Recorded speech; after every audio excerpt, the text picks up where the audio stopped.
Então, nessa ação penal 501-3405-59, depoimento do senhor Jailton Guedes de Souza. Senhor Jailton, o senhor foi chamado nesse processo como testemunha de acusação. Apesar disso, o senhor tem apenas um compromisso com a justiça em dizer a verdade e responder as perguntas que lhe forem feitas, certo? Sim, senhor. Eu vou adverti-lo por força de lei que se o senhor faltar com a verdade, o senhor fica sujeito a um processo criminal, certo? Sim, senhor. O senhor pode se aproximar um pouquinho mais da mesa, falar um pouco mais próximo ao microfone, e eu passo a palavra ao Ministério Público. Boa tarde. Boa tarde. Senhor Jailton, tem aqui o relatório da Comissão Interna de Apuração. Em um dos trechos aqui, os senhores afirmam que se mostra interferência do ex-empregado João Carlos Ferraz e do ex-diretor Duque para que o processo de AIP fosse frustrado e para buscar viabilizar a contratação direta da Sete Brasil. Isso me refiro com relação a aquelas 19 sondas do segundo sistema. O senhor se recorda o que foi constatado, de que forma houve a interferência do senhor Renato Duque e do senhor João Ferraz para que houvesse a contratação direta da Sete Brasil nesse? Esse tema, eu não me recordo bem desse ponto específico, mas eles tentaram fazer com que a licitação proposta pela engenharia fosse mais atrativa ao mercado. Agora, detalhes consta do relatório, eu não me recordo. Uhum.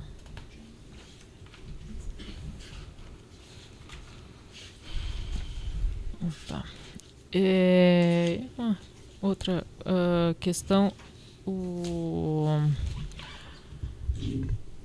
Tem aqui uma tabela comparativa de preço que vocês colocaram no relatório,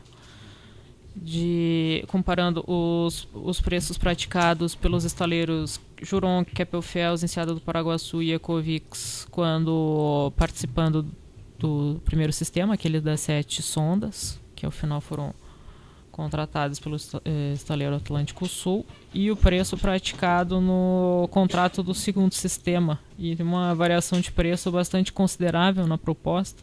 No caso específico aqui do Keppel-FELS, uma variação de 24% em relação ao contrato do estaleiro Atlântico Sul, daquelas 7 primeiras sondas. Havia alguma razão técnica justificável para essa diferença de preço? Não me recordo, doutora. Não me recordo. Tá certo. Então tá bom. Obrigada. Sem mais perguntas. O senhor de acusação tem perguntas? A defesa de Zuiz Kornick tem perguntas? Defesa de Pedro Barusco, Eduardo Musa e José Carlos Ferraz. Defesa de Renato Duque. Defesa de Mônica Moura. De João Santana. Eu tenho uma pergunta, Excelência. Qual que era exatamente o cargo da testemunha na Petrobras? Sou técnico da administração e controle. O senhor conhecia o réu aqui presente, Zuiz Kornick? Não, senhor. Tá certo. Obrigado, Excelência. Certo. Pelo que eu entendi, o senhor participou dessa comissão que fez esse relatório sobre os contratos? Sim, senhor. E qual foi o seu papel exatamente? Nós analisamos os contratos, eu fazia análise de e-mails, de trocado entre as pessoas envolvidas, analisamos o controle de acesso, pessoas que foram visitar os nossos empregados. Uhum. E cada um cuidou de uma parte específica ou todos fizeram mais ou menos a mesma nós coisa? discutimos o tempo todo, todo mundo se ajudava, discutia o tempo todo. E essas questões que a procuradora indagou o senhor não se recorda? Não me recordo com detalhes não, Excelência. Uhum. Mas por cima também não? Especificamente desses 2 pontos não. Qual é o ponto principal assim, que o senhor se recorda desse Me relatório? recordo das não conformidades algumas não conformidades que nós encontramos, né?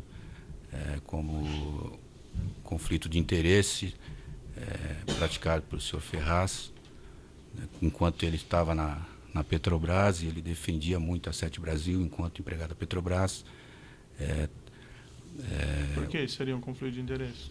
Porque ele ainda era representante da Petrobras e, pelo que nós apuramos, ele defendia muito a Sete Brasil, né? É como se ele tivesse algum interesse nisso.